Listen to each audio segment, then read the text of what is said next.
Okay, so the question is, how important is having the title hypnotherapist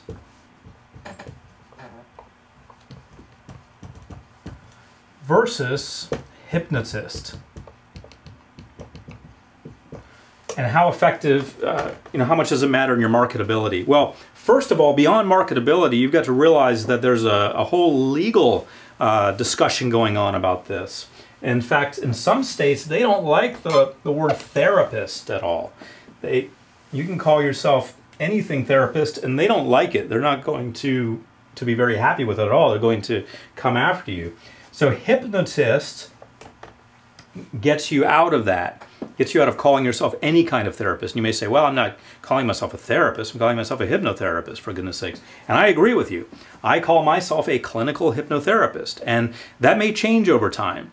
That may change to hypnotist because of certain legalities. Certain states don't like that. So, in fact, we changed our certification from clinical hypnotherapist to hypnotist because so many states were against it, and we had people saying, wait a minute, this piece of paper that says hypnotherapist isn't going to help me very much in a state that doesn't allow any kind of therapist unless they're licensed, which hypnotherapists are usually not. So we get into semantics, we get into legalities, but so that's one issue. Pulling back from that, I currently call myself a clinical hypnotherapist still. The reason I do that, and that may change by the time somebody watches this in the future, that may have already changed, but the reason I do that is because when I think of a hypnotist, I think of a stage hypnotist.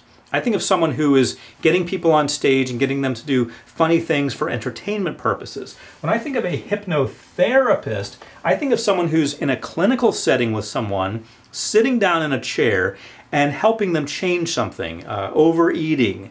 Maybe they want to change the way they think about their finances. Maybe they want to work on their golf swing.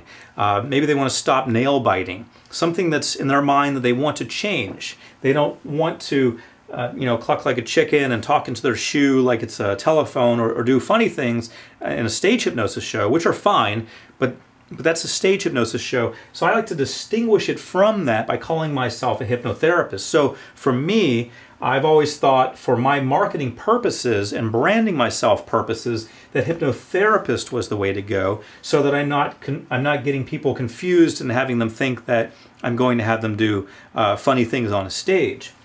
So those are the answers. But again, you may see more people more people like myself who consider themselves clinical hypnotherapists, helping people in an office setting, calling themselves hypnotist just to avoid having the law get onto them about it.